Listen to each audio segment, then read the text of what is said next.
As part of VMblog's prediction series, we decided to take the time while we were at VMworld in Las Vegas to talk to some of the thought leaders and ask them where they thought the future of virtualization and cloud was going. And this is what they told us. Oh, that's a great question. So, look, when we founded the company, our belief was it's going to be a multi-cloud and a hybrid cloud world.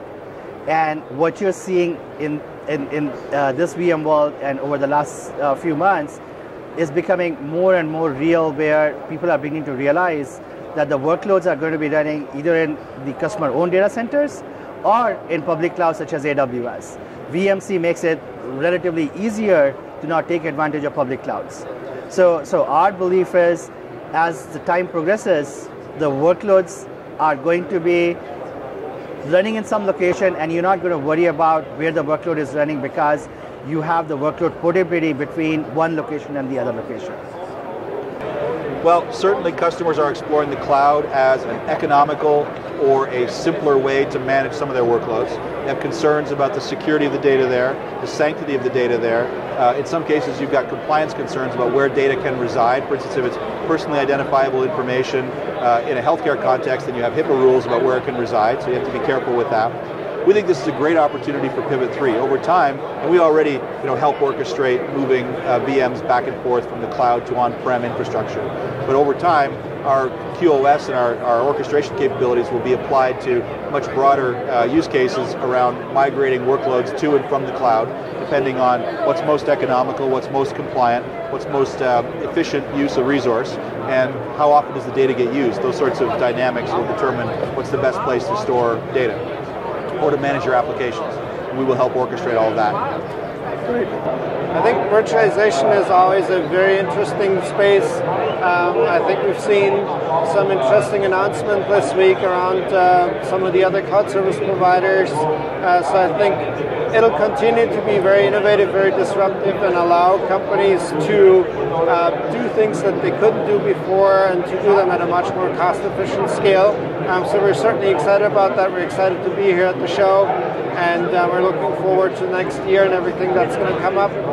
Well, clearly virtualization has got a strong hold in the compute and the storage area, and you're now just starting to see it become reality in network. And really, for many, many years, the network has been behind. So it's really a key direction that things are going, and bringing cloud-like functionality into the network to get the elasticity, to get the scale and as a service model is key. So bringing both the virtualization and cloud functions to the underlying network is a major strategic direction. This is going to be capped off with intent-based networking. And that's the ability for the network to understand how all of these pieces work together, what the intended end state is supposed to be, and being able to make adjustments and seeing how the network, how the cloud, how the compute layer are operating, and make self-optimizing, self-correcting adjustments to deliver the highest performance and the best in the sense of user experience and availability. The future of malware is actually that it's nation-state capable. Why? Because nation-states aren't very good at looking after their malware. And we've seen this already with Petya and so on, that nation-states are increasingly using these tools to attack each other, and the cyber domain is a full frontal domain of conflict now, and it's pointed not only at military organizations or governments, it's pointed at the commercial sector. And so the bad guy is increasingly well equipped with nation-state capabilities, and to be perfectly honest, nation-state capabilities can't be detected before they do bad stuff. The only right thing to do is to isolate them. So effectively, every Bromium micro VM is running in the DMZ. You just happen to think of it as a tab in your browser. And so in a world where you cannot hope to detect the bad guy because you don't know what the bad guy is up to, the best thing to do is to completely isolate it, but give the user an unchanged user experience.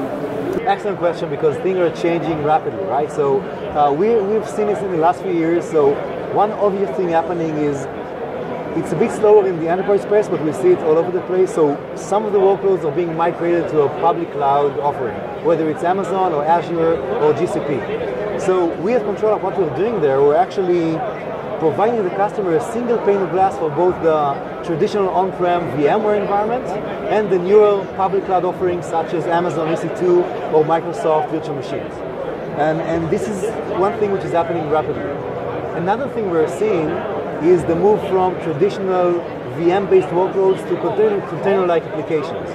And what we're planning with the ControlUP roadmap in the near future is to add support for Docker-like containers as a new ControlUP object in the same real-time, read-like visualization we have right now for VMs and processes, which will enable excellent, quick analyze root cause analysis and visualization of the actual usage of containers in your environment. So these things are happening, it's happening fast, and we are obviously reacting and adding features where it makes sense.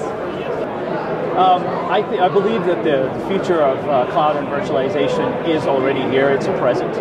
A lot of our customers have gone through the transformation, and what I've been noticing as I've attended the sessions and gone around the booths and talked to a lot of customers and prospects has been that this is becoming more a reality. In terms of future, I think it's more about gaining value from what the cloud has to offer. So we've got elasticity, we've got all the cost reduction that the cloud has to offer, and what we're seeing is trends around where they can apply those specific use cases in gaining value from the cloud. So for example, disaster recovery, how kind of replacing some of the traditional costly on-premises structures with cloud, or being able to move workloads, expand and reduce workloads to and from cloud in a dynamic manner. So both us and what I believe is the future of the industry will be around being able to treat the hybrid infrastructure as a single entity that would cater to their workload.